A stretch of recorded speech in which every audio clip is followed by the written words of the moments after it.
lesson number 23, exercise 3.5, and I am your teacher Tabinda Mahfouz.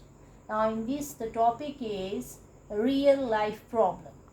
Question number 4, if 8 persons complete a work in 10 days, then how many days would 10 person take to complete the same work?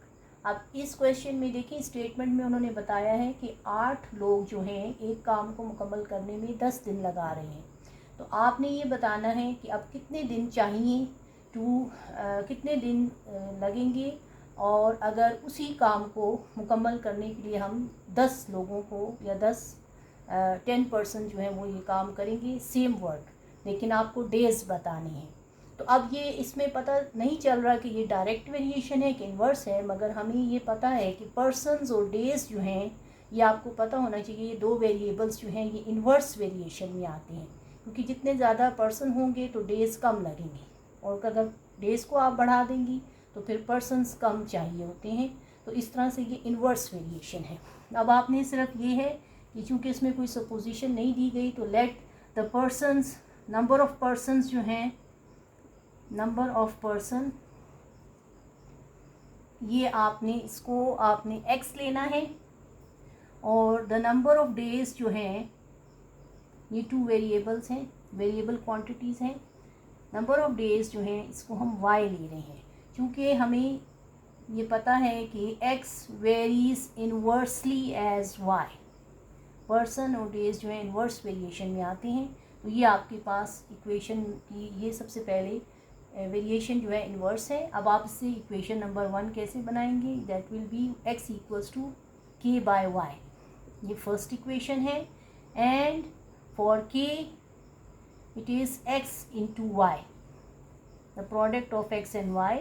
And for y, अगर आपको y के लिए equation चाहिए, क्योंकि y अगर find करना है तो फिर हमारे पास इक्वेशन हो जाएगी k बाय y के लिए फिर आपके पास आ जाएगा k बाय x।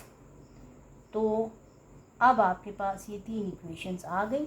सबसे पहले उसी तरह से जैसे हम वेरिएशन में कांस्टेंट रेशो फाइंड करते हैं, तो इन्वर्स वेरिएशन में भी कांस्टेंट रेशो ही सबसे पहले फाइंड की जाती है।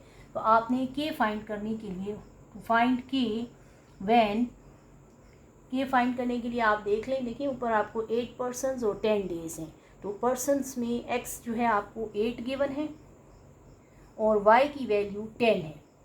तो आप इसको k के लिए इक्वेशन नंबर 2 में आप इसको पुट करें, तो 8 इंटू 10, तो ये हो जाएगा 80।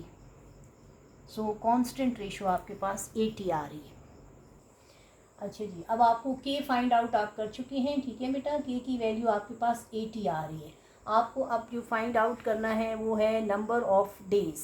अब नंबर ऑफ़ डेज़ को हमने y सपोज किया था ना, y सपोज किया था, तो y फाइंड आउट करना है, जबकि हमारे पास पर्सनस जो हैं x की वैल्यू आपके पास 10 पर्सनस हैं और k की वैल्यू आपके पास 80 है।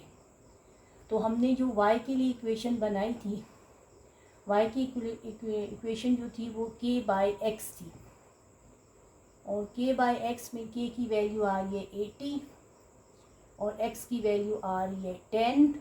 तो आपके पास ये आंसर में आएगा, आपको ये पता है कैंसिल होता है, तो ये 8। So the number of days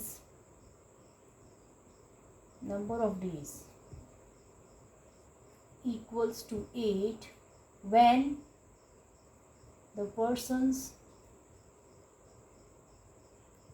जो हैं they are equals to 10 to complete the same work। इस तरह से ये सॉल्यूशन आपका कंप्लीट हो गया, सेम वर्क। ये थैंक यू।